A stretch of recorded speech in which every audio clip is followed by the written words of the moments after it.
بنی اسرائیل اور یہودی ان لوگوں کو فرعون اور فرعون کی قوم نے غلام بنا رکھا تھا مصر میں. اللہ تعالیٰ نے ان پہ احسان کیا. موسیٰ علیہ الصلوۃ والسلام کو سبب بنایا. موسیٰ علیہ الصلوۃ والسلام نے ان لوگوں کو فرعون کی غلامی سے نکالا. وہاں سے نکلے رات کے اندھیرے میں فرعون اور اس کی قوم نے تعاقب کیا, پیچھا کیا. آگے پہنچے تو آگے سمندر تھا, پیچھے فرعون کا لشکر تھا. کہنے لگے موسیٰ کیا بنے گا, کیا بنے گا, آگے سمندر ہے پیچھے فرعون ہے. ڈر گئے. موسیٰ علیہ السلام نے کیا کہا تھا, ڈرو نہیں, ان معی ربی سیہدین, میرے ساتھ میرا رب ہے, وہ میرے لیے راستہ نکالے گا. پھر اللہ کے حکم سے موسیٰ علیہ الصلوۃ والسلام نے سمندر میں جب اپنا عصا مارا تو سمندر میں راستے بن گئے. سمندر جس کا کام ہے ڈبونا, غرق کرنا, اس نے موسیٰ علیہ السلام کی قوم کے لیے راستے بنا دیے. انہوں نے بڑی آسانی سے سمندر کراس کر لیا. میرے بھائیوں, سال ہا سال سے فرعون اس کی قوم کے غلام بنے چلے آ رہے تھے.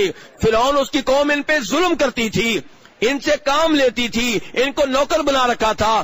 اب اللہ نے ان کو آزادی دی, سمندر میں راستہ بنایا, ان کے دشمن فرعون کو غرق کر دیا. وہ پیچھے سے جب آئے اس راستے پہ چلے تو اللہ نے فرعون کو بھی غرق کیا, اس کے ساتھیوں کو بھی غرق کیا, اس کی فوج کو غرق کیا. اب چاہیے یہ تھا کہ موسیٰ علیہ السلام کی قوم کیا کرتی, موسیٰ علیہ السلام سے کہتی موسیٰ ہمیں بتائیے ہم رب کا شکریہ کیسے ادا کریں, پوری زندگی ہم رب کا شکر ادا کرنے میں گزار دیں گے. لیکن اتنے ظالم تھے کہ جب سمندر کراس کر کے آگے آئے, دیکھا لوگ شرک کر رہے ہیں, کوئی بچڑے کی عبادت کر رہا ہے, کوئی کس کی عبادت کر رہا ہے. ان سے متاثر ہو کے کہنے لگے موسیٰ یہ دیکھیے ان کے کتنے معبود ہیں, ایک معبود ہمارا بھی مقرر کر دیں. یہ مشرک کی عقل ہوتی ہے میرے بھائیوں, یہ مشرک کی عقل ایسے ہی ہوتی ہے. یعنی کہ وہ رب جس نے فرعون تمہارے دشمن کو غرق کیا, جس رب نے تمہارے لیے سمندر میں راستے بنائے, اس کو چھوڑ کے کہہ رہے ہو کہ ہمارے لیے معبود مقرر کر دیں. اور میرے بھائیوں ایک اور بات پہ غور کریں, ذرا دھیان سے اللہ کے لیے غور کریں کہ یہ جو نئے نئے مسلمان ہوئے تھے نبی علیہ الصلوۃ والسلام کے ساتھی جو مکہ سے آئے تھے, کیا انہوں نے کہا تھا کہ بیری کا درخت مقرر کر دیں ہم اسلحہ لڑکا سکیں, یا یہ کہا تھا کہ بیری کو معبود بنا دیں؟ انہوں نے کہا تھا ایک بیری کا درخت مقرر کر دیں جس کے ساتھ ہم اسلحہ لڑکا لیا کریں گے, برکت ملا کرے گی, وہ درخت برکت دیا کرے گا. نبی علیہ الصلوۃ والسلام نے ان یہودیوں سے, نبی علیہ السلام نے اپنے صحابہ کرام سے کہا تمہارا مطالبہ یہودیوں کی طرح ہے. حالانکہ یہودیوں نے تو صاف صاف کہا تھا معبود مقرر کر دیں, انہوں نے صاف صاف نہیں کہا تھا, لیکن نتیجہ وہی تھا.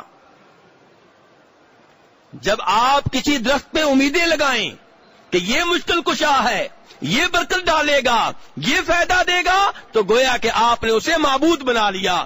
جب یہ امیدیں درخت کے ساتھ لگائی جائیں تو وہ معبود ہیں, قبر کے ساتھ لگائی جائیں تو قبر معبود بن چکی ہے.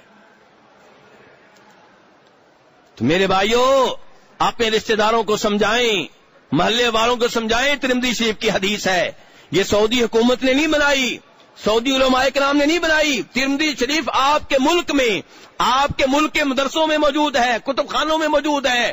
نبی علیہ السلام کی احادیث کی کتاب ہے, اس میں یہ حدیث موجود ہے, صحیح سند کے ساتھ ہے کہ صحابہ کرام نے صرف اتنا مطالبہ کیا تھا, نئے صحابہ کرام نے جو ابھی نئے مسلمان ہوئے تھے ان کے پاس اتنی معلومات نہیں تھیں جتنی پرانے صحابہ کرام کے پاس تھیں.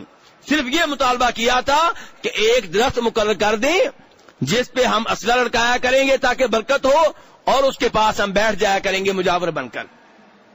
تو آپ نے کہا تمہارا مطالبہ کن کی طرح ہے؟ موسیٰ علیہ السلام کی قوم بنی اسرائیل کی طرح ہے, جنہوں نے کہا تھا کہ ہمارا ایک معبود مقرر کر دیں.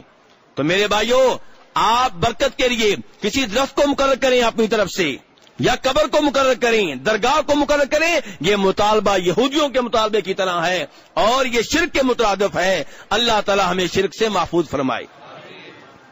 تو میرے بھائیوں اب آپ کو اندازہ ہو چکا ہوگا کہ شرک کے مسائل کو بار بار پڑھنے کی ضرورت ہے, ورنہ بہت سے توحید والے مسلمان جو خود مزاروں پہ نہیں جاتے, درگاہوں پہ نہیں جانتے, لیکن ان کو یہ پتا نہیں چلتا کہ جو جاتے ہیں وہ کیا جرم کر رہے ہیں.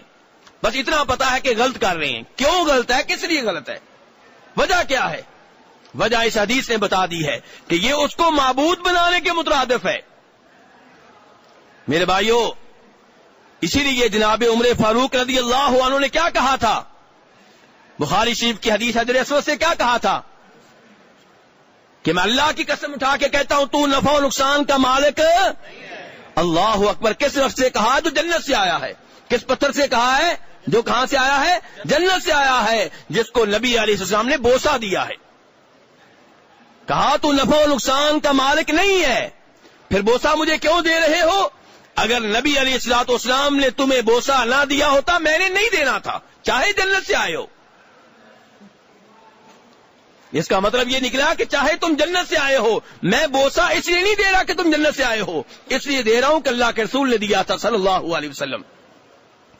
جنتی پتھر کو بھی بوسہ اس لیے نہیں دیں گے کہ جنت سے آیا ہے، اس لیے دیں گے کہ ہمارے نبی علیہ السلام نے کام کیا ہے. ہم آپ کے پیروکار ہیں، جو آپ نے کیا کریں گے، جو آپ نے نہیں کیا نہیں کریں گے.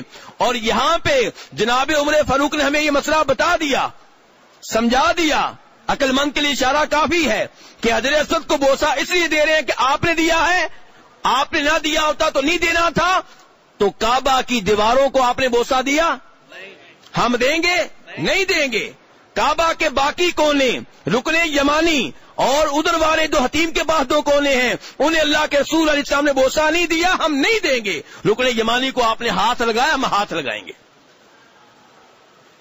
ہم آپ کے پیروکار ہیں، آپ سے محبت کرنے والے ہیں. جو آپ نے کیا کریں گے، جو آپ نے نہیں کیا نہیں کریں گے. میرے بھائیو، اس کا نام دین ہے.